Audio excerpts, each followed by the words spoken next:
Bonsoir et joyeux Noël à tous.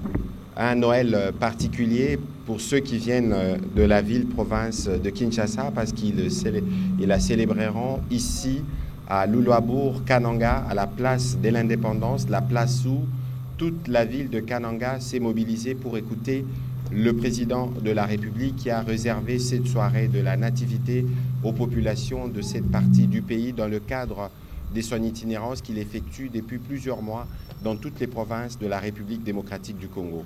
Il était attendu hier, mais il n'est pas arrivé. La météo n'a pas permis. Certains ont parlé de la colère de chefs coutumiers. Nous avons le gouverneur de la province du Kasaï central à ma gauche. Monsieur le gouverneur, bonsoir. Bonsoir. Vous aurez l'occasion de nous dire si c'était les chefs coutumiers avec qui vous n'aviez pas bien discuté, si c'était ces faits qui a fait que le président n'a pas pu atterrir à Kananga. Il y a eu beaucoup d'histoires dans le genre. Le président de la République s'est exprimé ici à Kananga où il a parlé principalement des principaux défis qui sont rencontrés dans cette partie du pays. Il va évidemment la question de l'infrastructure, la question de l'eau, la question de l'électricité. Et ce soir, nous aurons le privilège d'avoir tous les acteurs qui sont arrivés dans la suite du président de la République pour s'assurer que les solutions qui sont en cours d'implémentation puissent véritablement être implémentées.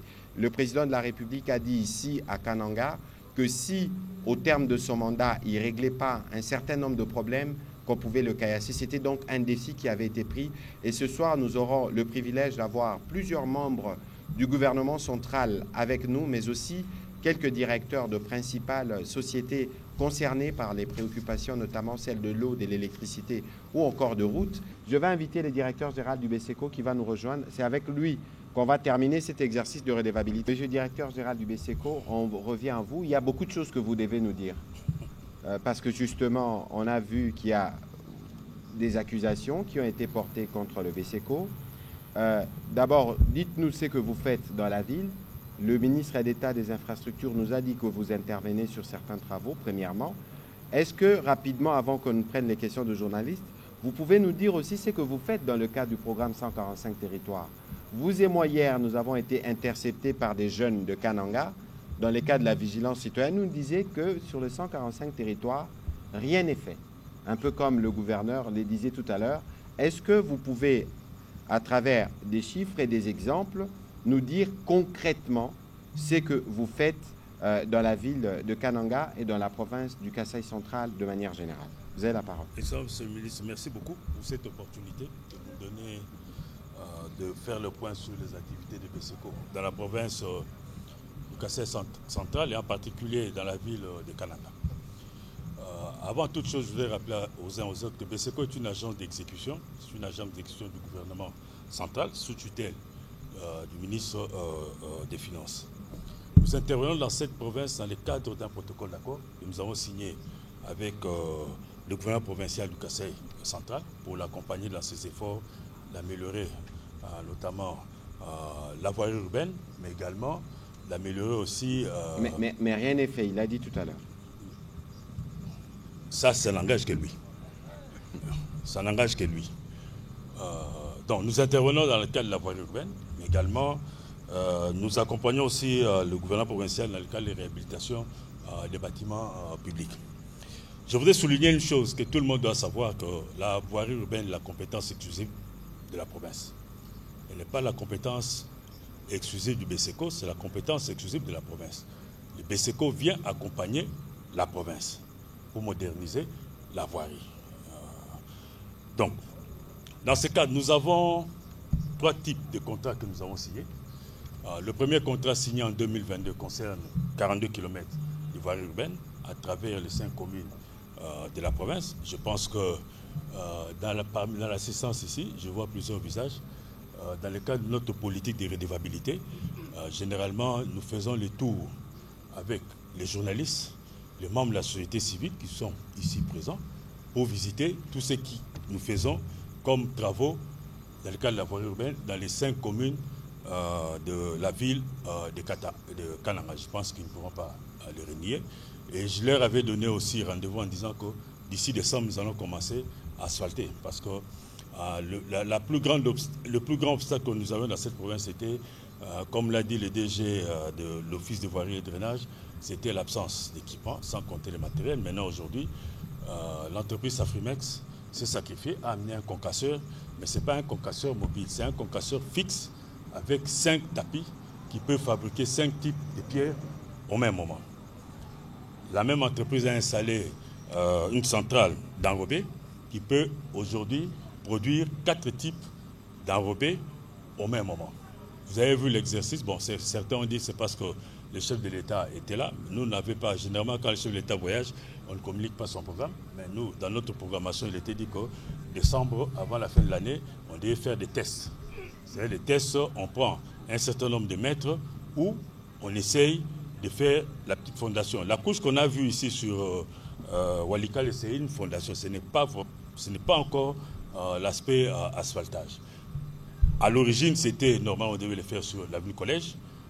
Beaucoup de gens ont vu comment on le faisait, mais il s'est posé un problème parce qu'il faut maintenant faire des études du sol, parce que le sol qui était là, on devrait maintenant voir quel type de latérite convenait pour pouvoir faire la couche de fondation. C'est ainsi qu'on a pris des échantillonnages qu'on a envoyés au laboratoire de l'Office de route et nous sommes dit nous allons commencer l'exercice sur l'avenue Walikale. Alors, sur le premier 42 km, l'entreprise a déjà assaini plus de 32 km. Ils peuvent le témoigner. Chacun, ce qui le concerne, nous avons fait le tour. Et aujourd'hui, comme l'entreprise est en mode de production de la pierre, je pense que d'ici 6 mois,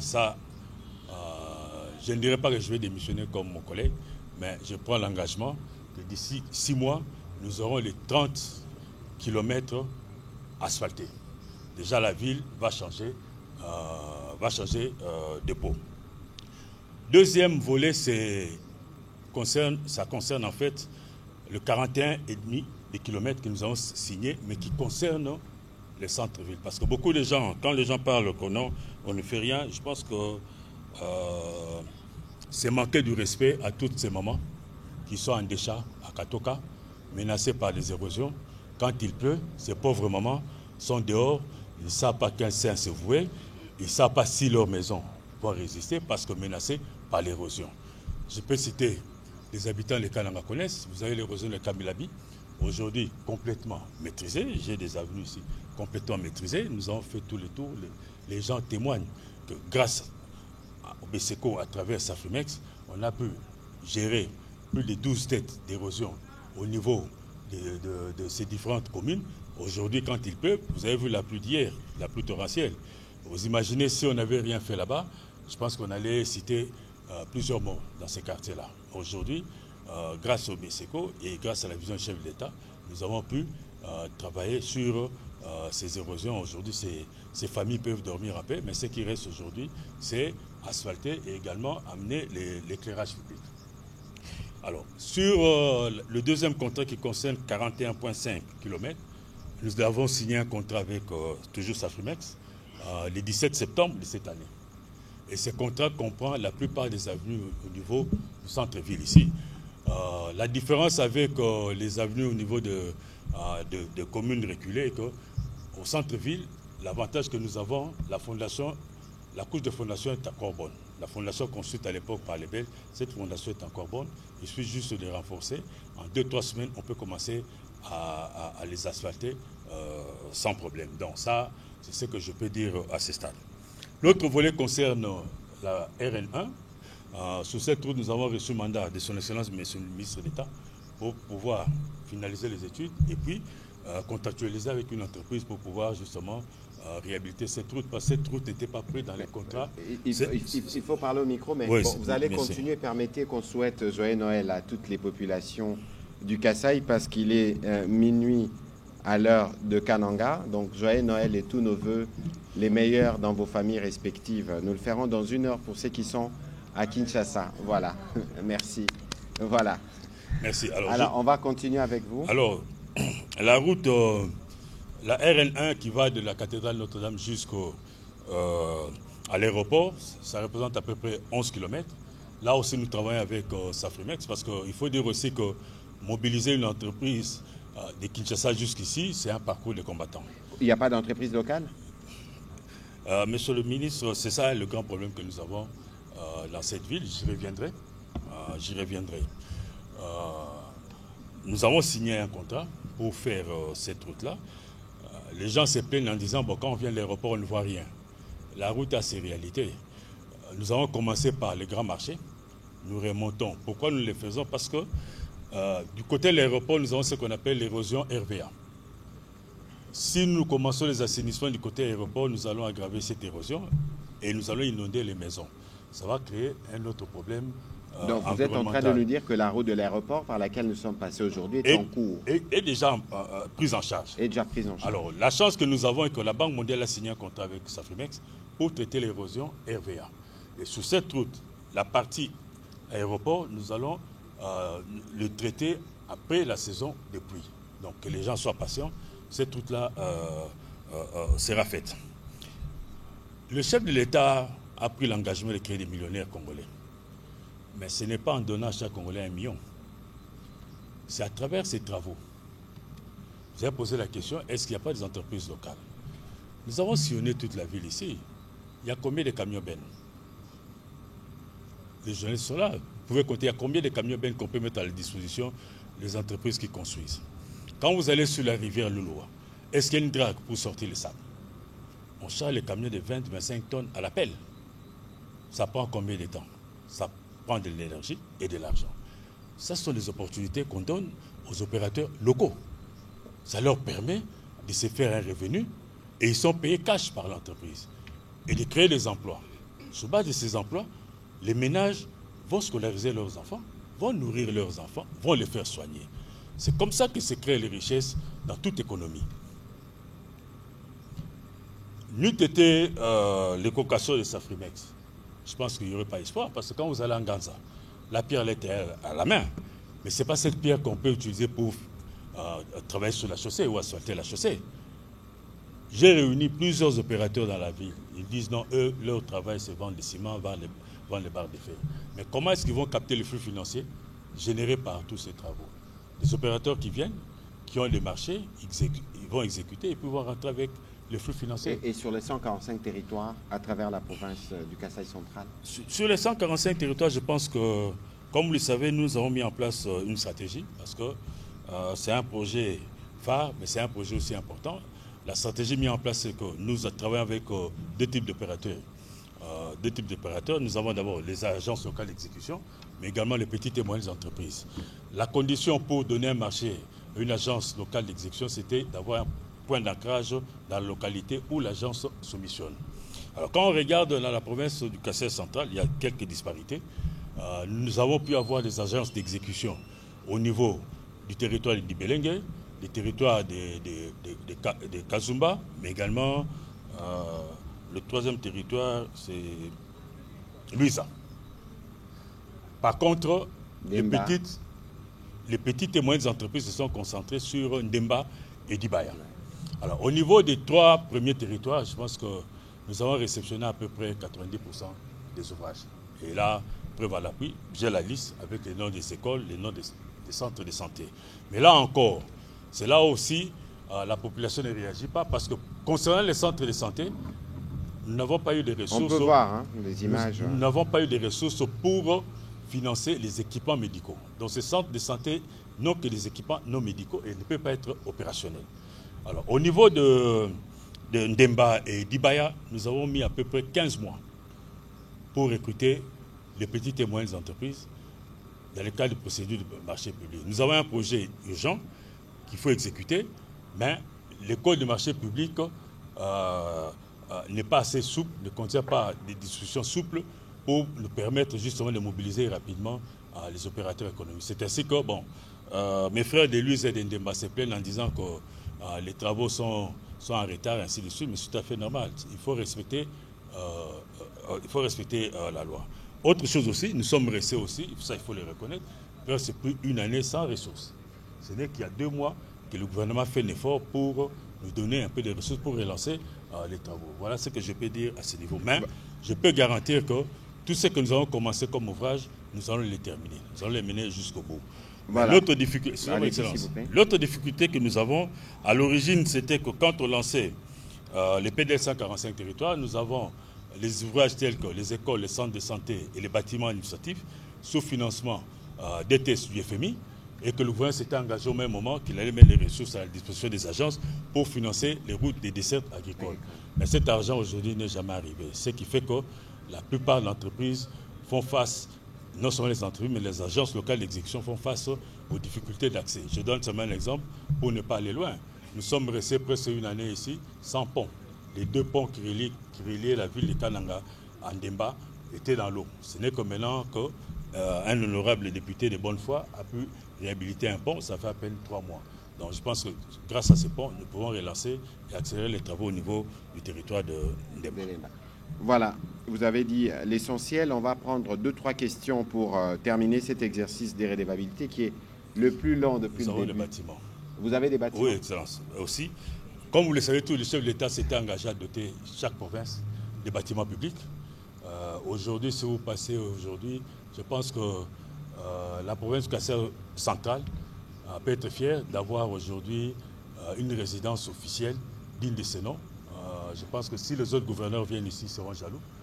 Ceux qui auront la chance aujourd'hui d'être reçus à dîner au niveau de la résidence du chef de l'État, je pense qu'ils vont s'apercevoir que Beseko et Safrimex ont mis à la disposition de la province un bijou.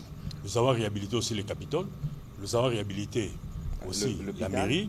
Aujourd'hui, le chef de l'État est allé inaugurer les centres diagnostiques au niveau de l'hôpital général des références de Kananga, où on a aujourd'hui un scanner public de l'État, on a l'échographe, on a la radio, on a les automates pour les laboratoires, mais on a aussi une salle d'op moderne.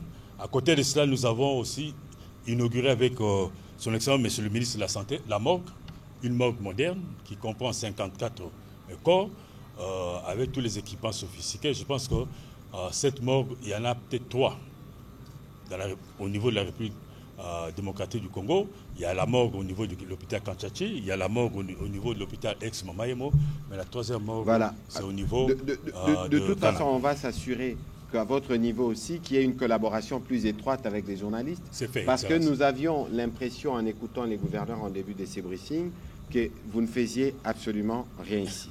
Alors, ils sont témoins, Excellence. Ils sont témoins. On va prendre la dernière série de questions. Mais avant, vous aviez un petit complément, monsieur le directeur général. Merci, Excellence. C'est Francis Kalonga de Kananga. Allez-y, on prend la question de Francis et la question de Mike pour terminer. On les prend les deux en même temps, s'il vous plaît. Merci, Excellence. C'est Francis Kalonga des Lumières, des Communications et des Médias. Et exactement aussi pour Urgence News. Je pose la question d'abord au ministre Patrick Mouyaya, ministre des Médias. Merci parce que c'est une opportunité que cette redevabilité se passe à Kananga. Nous avons les confrères de Kinshasa et d'ailleurs. Pourquoi ça se passe à Kinshasa et les provinces sont oubliées, Excellence? Le directeur général de Beseko, on veut avoir des chiffres. Je vais partir directement dans le territoire de Dibaya. Dites-nous concrètement, qu'est-ce qui est fait à Dibaya en termes chiffrés pour les centres de santé, pour la maison de l'administration, c'est-à-dire les bâtiments administratifs, ok, et pour les infrastructures routières dans cette partie de la province du Kassai central. Sortir d'ici pour arriver au site des chutes ou de la centrale hydroélectrique de Katende, ce n'est pas de la mince affaire, Excellence. C'est moins de 60 km à Kananga, Bunkonde, et 120 km, 127 si vous êtes à Chimbulu et à Dibaya. Ok, merci. Alors, on va, tout à l'heure, le journaliste qui vous a précédé a posé la question sur le briefing, pourquoi Kinshasa et pas Kananga. De toute façon, nous sommes suivis sur la chaîne nationale. Et donc, lorsque nous faisons ces exercices à Kinshasa, toutes les stations provinciales de la RTNC le relayent. C'est une source ouverte. Tous les journalistes les sont priés de s'abreuver. Et donc, parce qu'on ne peut pas, même à Kinshasa, on ne peut pas avoir tous les journalistes en même temps. C'est pour ça que nous faisons l'exercice en direct et vous pouvez vous abreuver pour trouver des réponses. Alors, sur les préoccupations qui concernaient, parce que malheureusement, il n'y a pas eu des préoccupations qui vous concernaient sur l'eau, ça veut dire que ce que vous avez dit est clair. Ce que vous avez dit est clair et très compris et qu'on va simplement nous assurer que le moment venu, on fait les suivis et qu'on apporte de réponses. Sur les questions des Dibaya, je souhaite que vous puissiez y répondre et puis on invitera le DG de l'OVD pour répondre sur les aspects des érosions parce que c'est une question qui est revenue. Allez-y sur les 145 territoires à Dibaya. Merci beaucoup. Je voudrais d'abord clarifier une chose. Les ouvrages construits par BESECO ne sont pas décidés par BESECO. Ces ouvrages sont décidés par le gouvernement. En ce qui concerne les écoles, c'est les ministères de l'EPC qui décident, qui nous indiquent les sites. Pour ce qui concerne les centres de santé, c'est le ministère de la Santé. Alors, à Dibaya, qu'est-ce que nous avons? Dans la répartition, on a tenu compte aussi de l'existant. Parce qu'au niveau de la province, il y a plusieurs projets qui s'exécutent. Vous avez vu le Fonds social qui construit des écoles, des centres de santé, ainsi que des forages à travers la province, et notamment au niveau du territoire de Dibaya, pour un peu répondre aux effets négatifs du phénomène Kamouina-Sap. Alors, qu'est-ce qui a été retenu pour Dibaya?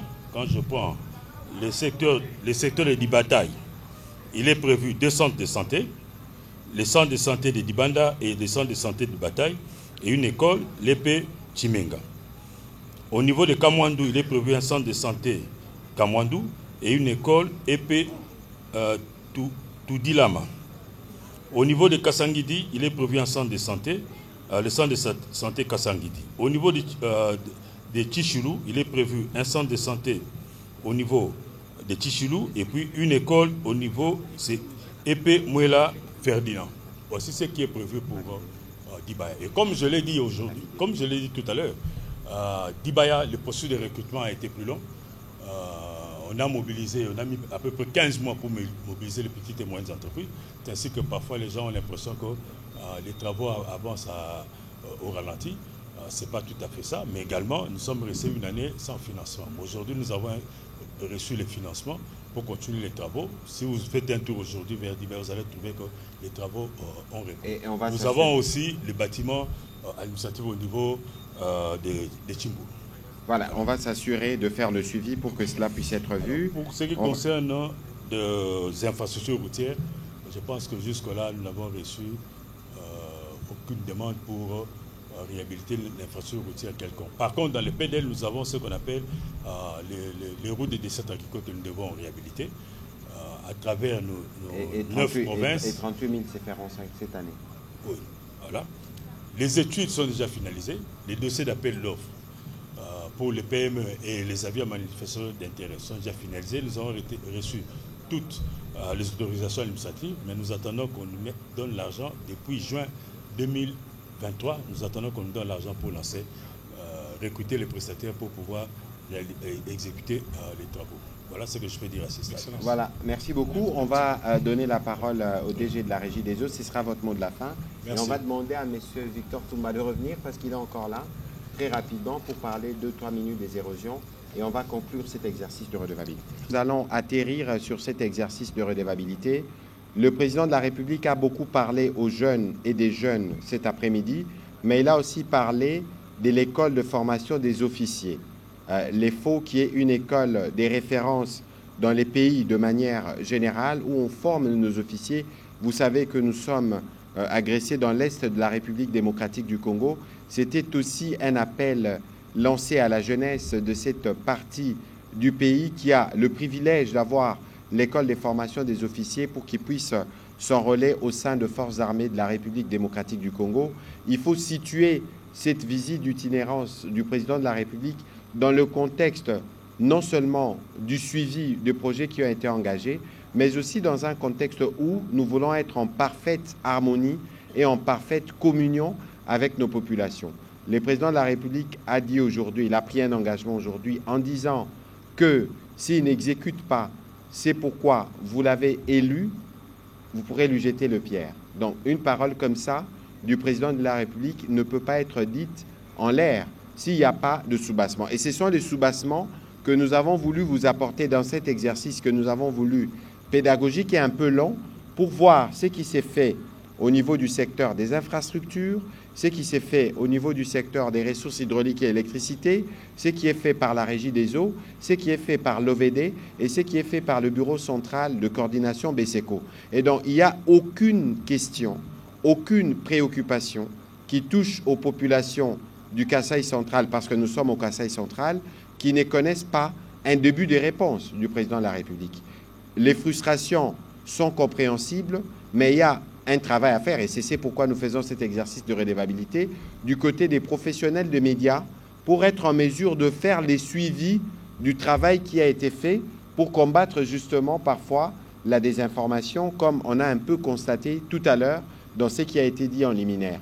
Et donc, il y a un besoin pour nous de nous lever, parce que reconstruire une province n'est pas simplement le travail du président de la République.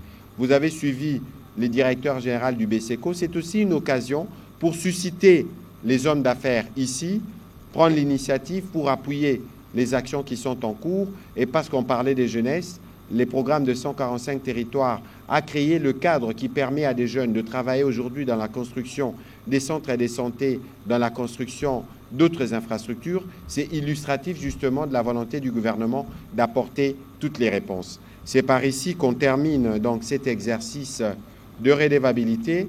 Nous vous réitérons nos vœux pour la fête de la Nativité, que la paix soit votre faveur, en tout cas pour les populations qui sont ici.